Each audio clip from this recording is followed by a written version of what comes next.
श्री दुर्गा सप्तशती दशम अध्याय। ऋषि बोले, अपने प्राण प्रिय भाई निशुंभ की मृत्यु देखकर इस प्रकार सेना को भी मरता देखकर कुपित होकर शुंभ कहने लगा, अरे दुष्ट दुर्गे, तू बल के घमंड से गर्व मत कर। अरे अभिमानिनी, तू तो अन्य स्त्रियों के बल के सहारे लड़ रही है। देवी बोली, अरे दुष्ट, मैं अकेली हूँ, संसार भर में मेरे समान दूसरी है कौन। देख, ये तो मेरी विभूतियां हैं, मुझ में ही प्रवेश कर रही हैं। इतना कहते ही ब्रह्मांडी आदि सभी शक्तियां उस देवी के शरीर में समा गई। अकेली अंबिका देवी रह गई। बोली, मैं अपनी ऐश्वर्य शक्ति संपन्न अनेकों विभूतियों के रूपों में यहाँ पहले विद्यमान थी, अब सभी रूप समेट लिए। अब तो अकेली मैं युद्ध में खड़ी हूँ, तू भी स्थिर हो जा। ऋषि बोले, तब सभी देवता तथा असुरों के देखते देखते देवी और शुंभ इन दोनों में युद्ध छिड़ गया। तीखे बाणों की वर्षा तथा भयंकर अस्त्र शस्त्रों से उन दोनों का युद्ध सभी लोगों के लिए भयंकर प्रतीत होने लगा।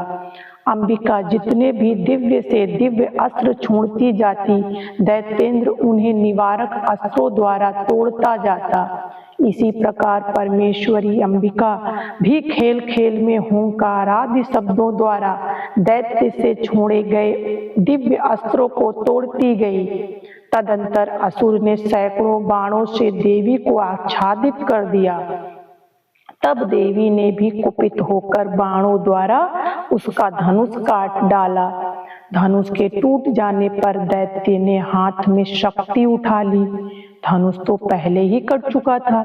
तब तो भयानक मुक्तर लेकर अंबिका को मारने के लिए दैत्य उद्यत हो गया। आते ही उसके मुद्गर को भी तीखे तीरों से काट दिया। फिर भी वह असुर मुक्का तानकर बड़े वेग से दौड़ा। आते ही उस दैत्येश्वर ने देवी के हृदय में मुक्का मार दिया। देवी ने भी उसकी छाती पर एक चपेट जमा दी।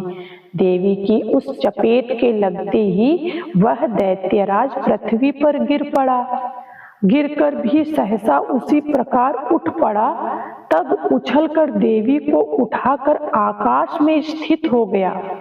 वहां भी निराधार होकर चंडिका देवी उसके साथ युद्ध करने लगी। आकाश में उस समय असुर तथा चंडिका का आपस में घोर युद्ध हो रहा था। वह युद्ध पहले पहल सिद्ध मुनियों को विस्मयकारक था। तब अंबिका ने उसके साथ देर तक युद्ध करते करते असुर को उठा लिया, मारकर उसे पृथ्वी पर पटक दिया। देवी द्वारा पटका हुआ वह पृथ्वी पाकर खड़ा हो गया। घूंसा तानकर वह दुष्ट देवी को मारने की इच्छा से बड़े वेग से दौड़ा। तब उस असुर राज को आता हुआ देखकर देवी ने उसकी छाती में त्रिशूल भोंक दिया और पृथ्वी पर गिरा दिया। देवी के शूल से छत विछत होकर पृथ्वी पर पड़ते ही इसके प्राण निकल गए। इसका गिरना भी समुद्र, द्वीप एवं पर्वतों के साथ सारी पृथ्वी को हिला देने वाला था। उस दुरात्मा के मरते ही सारा जगत स्वस्थ एवं प्रसन्न हो गया।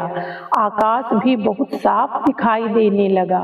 पहले जो उपद्रव मेघ उठ रहे थे तथा उल्कापात हो रहे थे, वे सभी शांत हो गए। उसकी मृत्यु होते ही सभी देवताओं के मन प्रसन्न हो गए। गंधर्व मनोहर गायन करने लगे, दूसरे गंधर्व बाजे बजाने लगे, अप्सरागण नाचने लगी, वायु पवित्र होकर चलने लगी, सूर्य साफ होकर चमकने लगा, शांत हुई अग्निशालाओं की अग्नियां जलने लगीं, दिशाओं की भयंकर आवाजें शांत हो गई।